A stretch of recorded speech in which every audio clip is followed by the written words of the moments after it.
उत्तल दर्पण में प्रतिबिंब निर्माण की प्रक्रिया।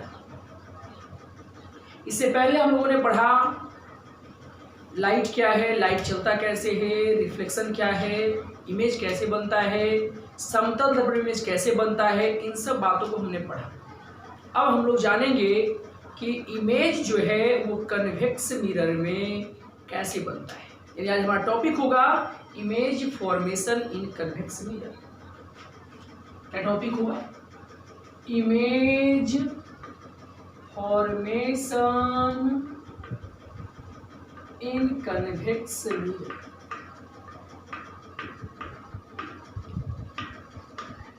इसको हिंदी में बोलेंगे उत्तल दर्पण में प्रतिबिंब निर्माण। कैसे होता है उत्तल दर्पण में प्रतिबिंब, कैसे बनता है, हम लोग उसके बारे में जानेंगे। ठीक है, कहता है कि उत्तल दर्पण जो आपका है वो देखिए, ये नॉर्मली उत्तल दर्पण का हम लोग फोटो बनाते हैं, इमेज बनाते हैं, तो ऐसे बनाते हैं, ऐसे, और क्या अंदर वाले भाग को रंग देते हैं, ये भाग को रंग देते हैं। ये हो गया उत्तल दर्पण। क्या हो गया? उत्तल दर्पण। इसमें प्रतिबिंब कैसे बनेगा, आइए उसको देखते हैं। तो सबसे पहली चीज, जब यानी when a body is placed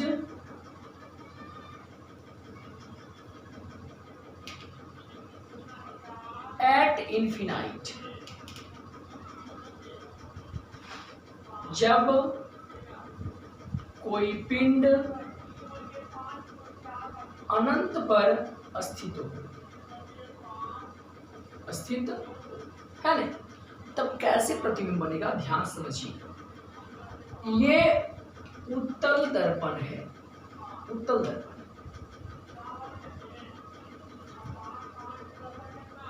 ये यहां से हमने एक लाइन खींचा है ना, इसमें की क्या है, इसको बोलते हैं, हम आगे एक्सप्लेन करेंगे पूरे को। खैर, इसे क्या कहते हैं, ये एक लाइन खींचा, उसको बोलते हैं मुख्य अक्ष। क्या बोलते हैं? Principal axis. क्या बोलते हैं? Principal axis. ये पोल है, अनंत से आ रहा है, मतलब अनंत से आने वाली प्रकाश किरण क्या समानांतर होती है ना, तो प्रकाश किरण जो है वो समानांतर आ रही है। यहां से पढ़ने के बाद ये यहां से परावर्तित हो, और लेते हैं, यहां पढ़ने के बाद ये यहां से ऐसे परावर्तित हो। जब इसे हम लोग क्या पीछे की ओर ले आके मिलाते हैं, देखिए ऐसे मिलेगा। जहां मिला इसे हम लोग बोलते हैं फोकस। क्या बोलते हैं? फोकस बोलते हैं। क्या बोलते हैं? फोकस। या इधर से भी जा रही है तो लौटने के बाद इधर से आएगी, और इसको यदि मिलाएंगे तो कहां जाके जमा होगा? तो देख रहे हैं, आपको लग रहा होगा क्या कि एक बिंदु से प्रकाश किरणें फैलती हुई प्रतीत हो रही है ना। इस कारण इस मिरर को, इस कन्वेक्स मिरर को एक और नाम दिया गया है, इसे हम लोग बोलते हैं डाइवर्जिंग मिरर। डाइवर्जिंग मिरर कहे तो अपसारी दर्पण। कौन दर्पण? अपसारी दर्पण। आपसे पूछे, बताओ जी अपसारी दर्पण कहते किसे हैं, तो बोलेंगे वह दर्पण जिससे प्रकाश किरणें फैलती हुई प्रतीत होती है। क्या होती है? फैलती हुई प्रतीत होती है, उसे बोलते हैं अपसारी दर्पण, डाइवर्जिंग मिरर। और इसी प्रॉपर्टी के कारण इसका यूज जो होता है वो होता है स्ट्रीट लैंप में। किस लैंप में? स्ट्रीट लैंप में, मतलब गलियों में जो रोशनी के लिए होता है ना, उसमें कि इसी गुण के कारण कन्वेक्स मिरर का प्रयोग किया जाता। दूसरी बात क्या, जब हम लोग किसी वस्तु को व्हेन ए बॉडी या object is placed in front of mirror, in front of mirror, यानी जब वस्तु को दर्पण के सामने रखा जाता है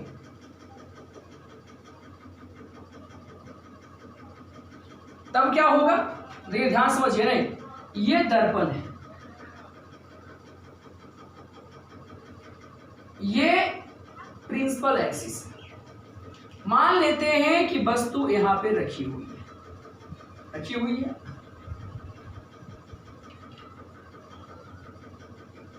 ये इमेजिनरी होता है ना, काल्पनिक फोकस होता है, ये काल्पनिक वक्रता केंद्र होता है।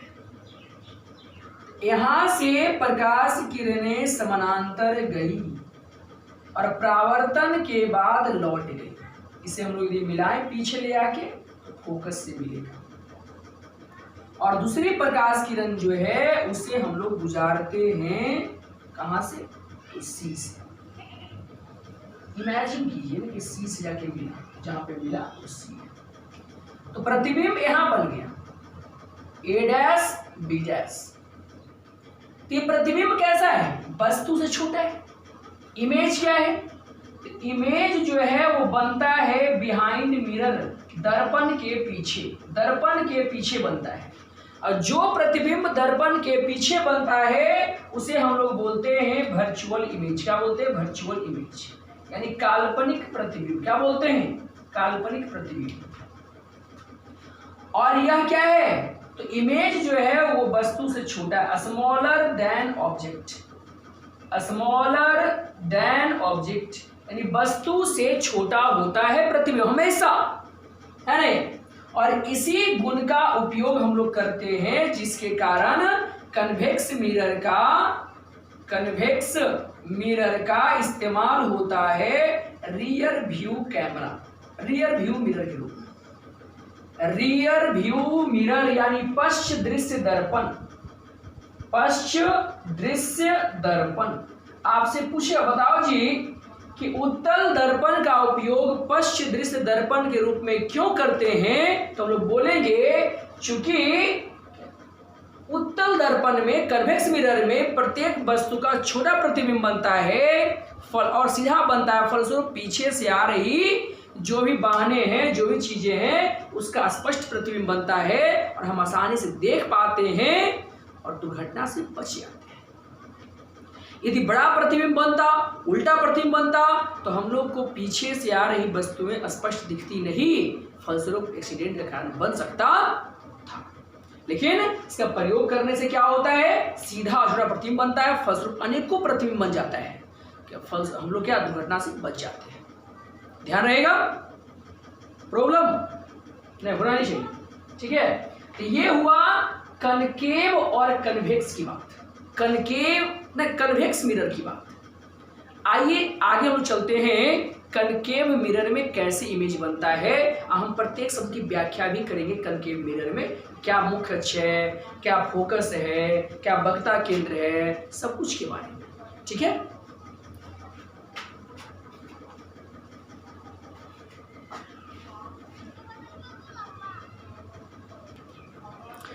हम लोग आगे बात करेंगे image formation in concave mirror. Image formation in concave mirror, अवतल दर्पण में प्रतिबिंब निर्माण कैसे होता है उसके बारे में। उसे पहले कुछ बातें, छोटी छोटी बातें हैं, आइए समझ लेते हैं। कहता है कि अवतल दर्पण जो है उसमें ये बाहरी भाग रंगा हुआ होता है। यहां हम एक देख रहे हैं, ये दर्पण जो है ना, दर्पण के मध्य बिंदु को, मिरर के मध्य बिंदु को, दर्पण के मध्य बिंदु को ध्रुव क्या बोलते हैं, ध्रुव बोलते हैं, पोल बोलते हैं, ठीक है। और ध्रुव से जो रेखा गुजरती है उसे बोलते हैं प्रिंसिपल एक्सिस। क्या बोलते हैं, प्रिंसिपल एक्सिस, मुख्य अक्ष, जो ध्रुव और वक्रता केंद्र को जोड़ती है। किसे जोड़ती है, ध्रुव और वक्रता केंद्र को जोड़ती है।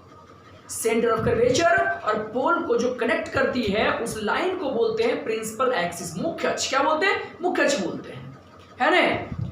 अब क्वेश्चन था सर सेंटर ऑफ कर्वेचर क्या है, वक्रता केंद्र क्या है, तो हम लोग बोलेंगे कि चूंकि अवतल दर्पण क्या है, एक गोले से बना होता है। सपोज ये गोला है, ये कोई गोला टाइप का है, इस गोले से हमने क्या किया, एक दर्पण बनाया, ये दर्पण बनाया, क्या बनाया, एक दर्पण बनाया, कौन सा, अवतल दर्पण।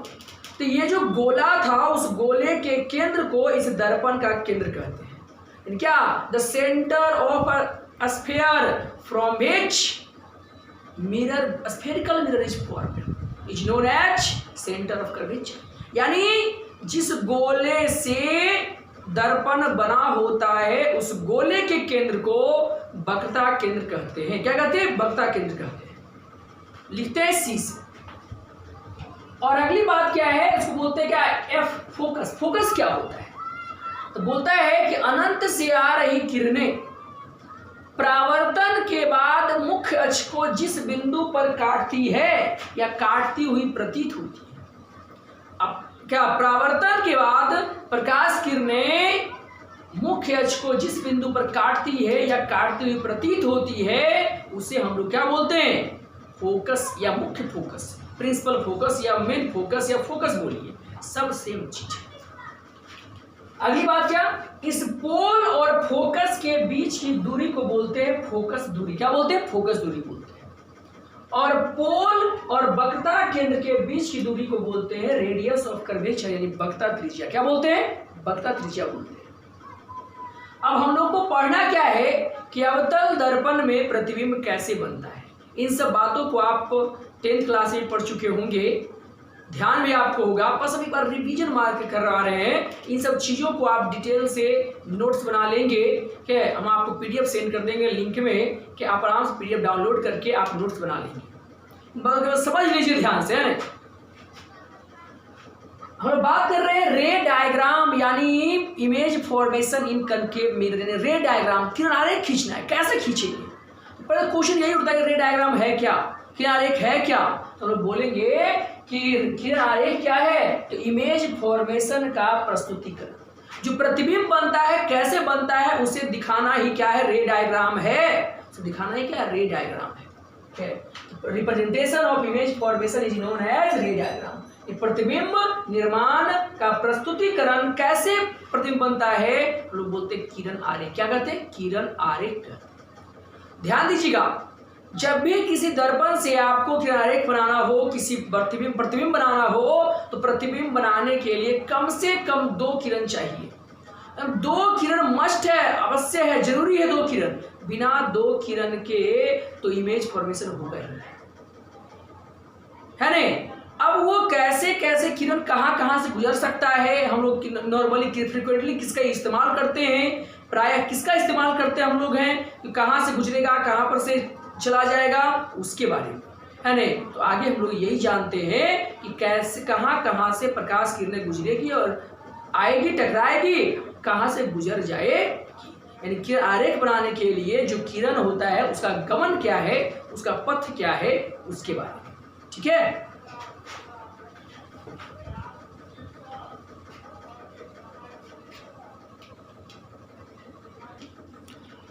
हम लोग बात करेंगे जब किरण गुजरती है, परावर्तित होती है, तो कैसे आएगी, कैसे जाएगी, कैसे लौटेगी, उसके बारे में। पहला चीज है कि जब प्रकाश किरण समानांतर आएगी तो मुख्य फोकस से गुजर जाएगी। क्या होगी, मुख्य फोकस से गुजर जाएगी। ये आपका कनकेव में यानी अवतल दर्पण में, ये कन्वेक्स यानी उत्तल दर्पण में जो कोई प्रकाश किरण समानांतर आती है परावर्तन के बाद, वह मुख्य अक्ष समानांतर आती है ना, मुख्य अक्ष को काटती है। कहाँ पे, फोकस पे काटती है, यानी फोकस से गुजर जाती है। Second number, when light rays passes through C. C मतलब सेंटर ऑफ कर्वेचर, वक्रता केंद्र। जब प्रकाश किरणें वक्रता केंद्र से गुजरती है तब वह it returns back its path, यानी वह अपने रास्ते पर लौट जाती है। जिस रास्ते से आई थी उसी रास्ते पर फिर लौट जाती है।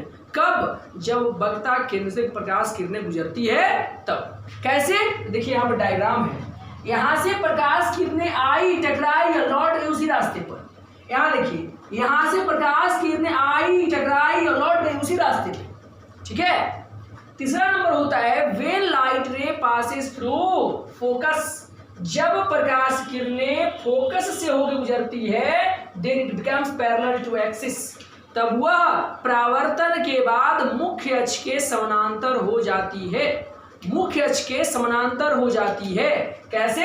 ये देखिए, आई और समानांतर हो गई, आई और क्या समानांतर हो गई। हमने इमेजिन किया यहाँ पे कन्वेक्स मिरर में, ये है अब उत्तल दर्पण है, ये अवतल दर्पण है, ठीक है। तो इन्हीं तीन तरह के किरणों में से किन्हीं दो किरण का इस्तेमाल करके हम लोग सभी प्रकार के किरण आरेख को खींचते हैं। सभी जगह पर रखी हुई वस्तुओं को का प्रतिबिंब जो है हम लोग आराम से प्राप्त कर लेते हैं, ठीक है। तो आइए चलते हैं कि अवतल दर्पण में वस्तु को कहाँ रखेंगे, प्रतिबिंब कहाँ बनेगा, उसके बारे में जानते हैं, जान लेते हैं।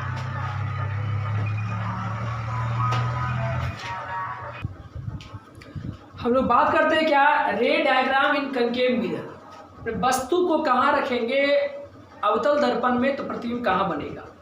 पहला चीज है when an object is placed at infinity. जब किसी वस्तु को अनंत पर रखते हैं तो कैसे प्रतिबिंब बनता है, ध्यान से देखिए। ये अवतल दर्पण है, अनंत से प्रकाश किरणें आई, समानांतर आई ने, समानांतर प्रकाश किरणें परावर्तन के बाद क्या होती है, तो मुख्य फोकस से गुजर गई, है ने।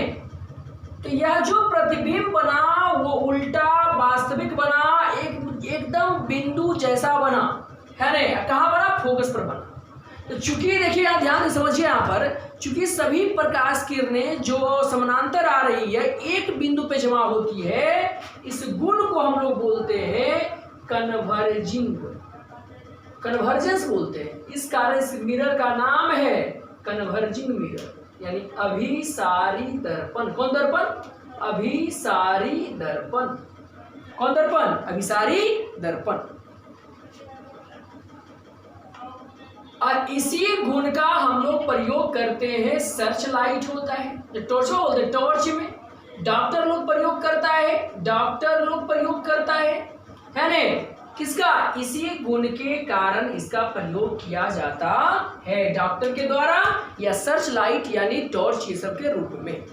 ध्यान रहेगा, समझ रहे हैं, होना भी चाहिए। जब वस्तु को, दूसरा नंबर क्या, जब वस्तु को हम लोग अनंत, ये अनंत है, अनंत और वक्ता केंद्र के बीच लाके रखते हैं तो प्रतिबिंब बनता है कहां पर, तो वस्तु से छोटा फोकस और केंद्र के बीच। कैसे बना, तो एक प्रकाश किरण समानांतर गया, फोकस से गुजरा। दूसरा कहां से, जो सी से जाता है सी पर लौटता है, सी से आया सी पर लौट गया, और ये यहाँ पर कटा, वही तो इमेज है। पहले बताया आपको कि जहां पे दो किरण कटता है इंटरसेक्शन पॉइंट को ही हम लोग प्रतिबिंब बोलते हैं। तो ये प्रतिबिंब बना, क्या बना, प्रतिबिंब बना। तीसरी चीज क्या है, तीसरा नंबर, जब वस्तु को हम लोग सेंटर ऑफ कर्वेचर यानी वक्रता केंद्र पर रखते हैं तो प्रतिबिंब वक्रता केंद्र पर ही बनता है। कैसे, एक समानांतर आया फोकस से गुजरा, एक फोकस से आया समानांतर हो गया, जहां पे कटा वहां प्रतिबिंब बना, और देखने पता चला क्या कि यह वास्तविक और उल्टा है। उल्टा है कि नहीं, के तो वास्तविक और उल्टा है, वस्तु के बराबर है, और कहां बनता है, सेंटर ऑफ कर्वेचर पर ही बनता है। और आगे चौथा नंबर बात करते हैं, जब वस्तु जो है वो कहां रखा हुआ हो, जब वस्तु जो है सी और एफ के बीच में, सी और एफ के बीच में रखा हुआ, तब कैसे बनेगा, आइए अब देखते हैं।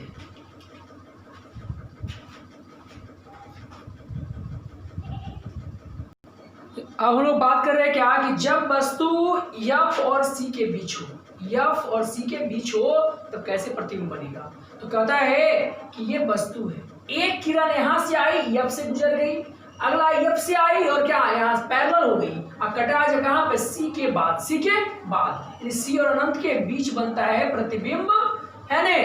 कैसा, तो वास्तविक वो उल्टा बनता है, वस्तु से बड़ा बनता है, ठीक है। पांचवा नंबर, जब वस्तु को फोकस पे, कहां पर रखेंगे, फोकस पे रखेंगे, तब क्या होगा, तो एक किरण पैरेलल आया, F से गुजर गया, और एक यहां से, देख रहे हैं ये समानांतर है, यानी ना जाने कहां मिलेगा, नहीं मालूम तो बोलते अनंत पर अगर मिलेगा। तो प्रतिबिंब कहां बनेगा, अनंत में बनेगा, वस्तु से बहुत बहुत बहुत बड़ा बनेगा, ठीक है।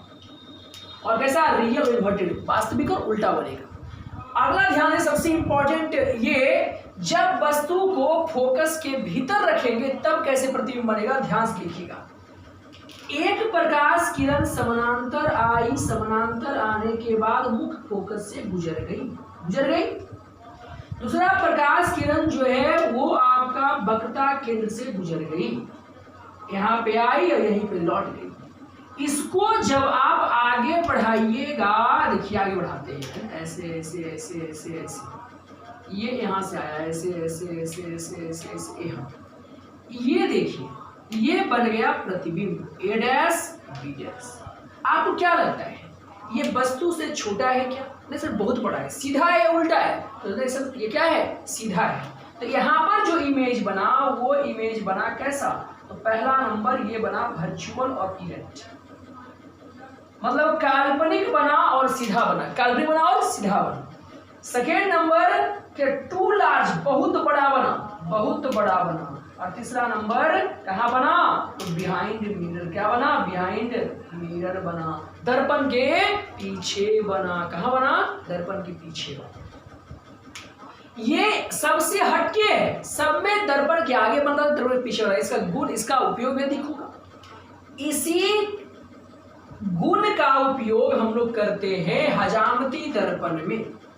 इसी गुण के कारण हम लोग कनकेव मिरर यानी अवतल दर्पण का प्रयोग कहाँ करते हैं, तो हजामती दर्पण में यानी सैलून में। कहाँ करते हैं, हजामती दर्पण में यानी सैलून में जो मिरर रहता है उस मिरर में हम लोग क्या, कनकेव मिरर का ही इस्तेमाल करते हैं। क्यों इस्तेमाल करते हैं, क्योंकि जो फोकस के भीतर कोई वस्तु रहेगी उसका बहुत बड़ा प्रतिबिंब, क्या बनाता, बहुत बड़ा प्रतिबिंब बनाता है। और दाढ़ी कण आसानी से दिखते हैं, आसानी से क्या अलग हो जाते हैं। ठीक है, समस्या नहीं। तो ये हम लोगों ने बात किया कि कनकेव मिरर में यानी अवतल दर्पण में, उत्तल दर्पण में प्रतिबिंब कैसे बनता है, उसे हम लोग अभिसारी बोलते हैं। अभिसारी बोलते क्यों बोलते हैं, हमने आपको दिखाया रे डायग्राम से। अब इन सब चीजों को एकदम स्ट्रिक्टली शॉर्ट में सीखने के लिए अगला वीडियो में तैयार कीजिएगा।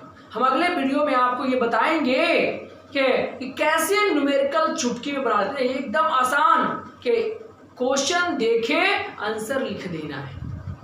इसलिए अगला वीडियो जो है वो देखना मत भूलिएगा। अगले वीडियो हम बताएंगे आपको रिफ्लेक्शन ऑफ लाइट से संबंधित trick related to reflection of light, प्रकाश के परावर्तन से संबंधित कुछ खास बातों के लिए स्पेशल ट्रिक, शॉर्टकट फॉर्मूला कैसे हम लोग याद रख लेंगे कि किसी भी प्रतिबिंब को, किसी भी बात को कैसे न्यूमेरिकल बना लेंगे, उसको हम लोग सीखेंगे अगले वीडियो। ठीक है।